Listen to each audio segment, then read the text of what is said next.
Jesus is with me, makes me a stronger person, makes me a more confident person.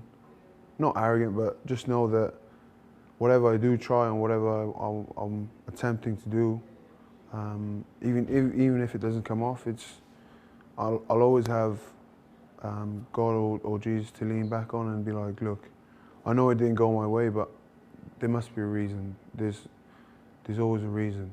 You know, you can't win every game, and it is tough, but my faith helps me with that because there's more to life than winning and losing rugby games.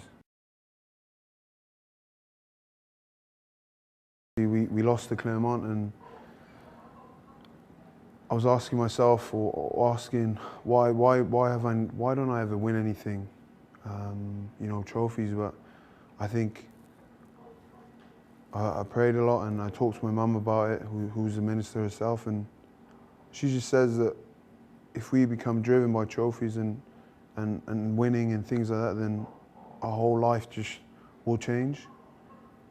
They become our idols, and that's what God doesn't want, is for us to have idols and for us to follow, you know, things and not Him, which opened my eyes up a lot. But also the setbacks with England and stuff like that, it was really tough because all the media would be on my back. I was asking myself, there's 15 other players, why are they blaming me? But there was something bigger to it, and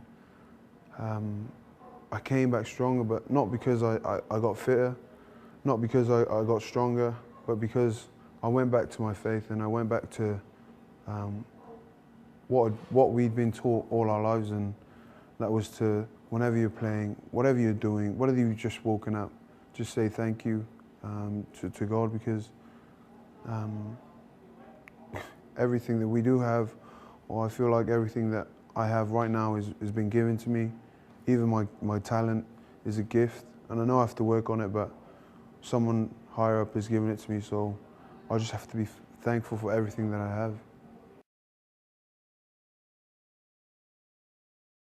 I'll never ask for, you know, that we win or that I play well. I just ask for protection.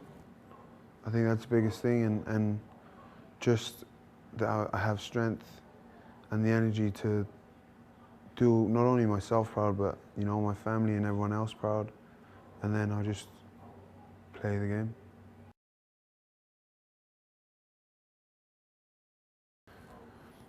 I probably have to say my mum and dad are the biggest influences on us staying grounded, especially my mum. She always thinks that a setback is something that makes you stronger and something that's there to help you get better. She'll always say we've done well, but she always put at the end, thank God, because again, it's not our doing, it's someone else's. It has a massive effect on someone if you do talk to him in a certain way. In reading all of Jesus' stuff or stories in the book, he's very mild-mannered, you know. Whenever he's asked a question that they try and trick him, he always answers in a very calm way. That's always a great example to be like that. It's quite funny because sometimes I get annoyed and my brother cools me down, and then he gets annoyed and I tell him to calm down.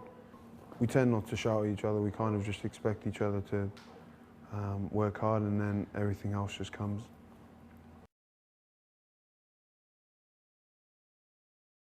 I like them to think that I was a cool guy, but humble enough to take on criticism and take on other people's ideas, and also just a man of God. Obviously the rugby's there, but you've got your whole life to live after that, and you want people to think of you as a great guy, an approachable guy. A favourite of ours is Psalm 91, and it just talks about God being your protector and God being your shield. It's funny when all the big games are on, because that's the only thing we kind of worry about, is just that God protects us and looks after us. I think another one is Corinthians, love is patient, love is kind. That's a big one. I think it just backs up everything I've said today, that if you want to be a good person and you're giving, you know, money and all that stuff, but you're not doing it with love, then you might as well not do it, because you're doing it for a different purpose. And everything's backed up by love, and I think that's a very special one.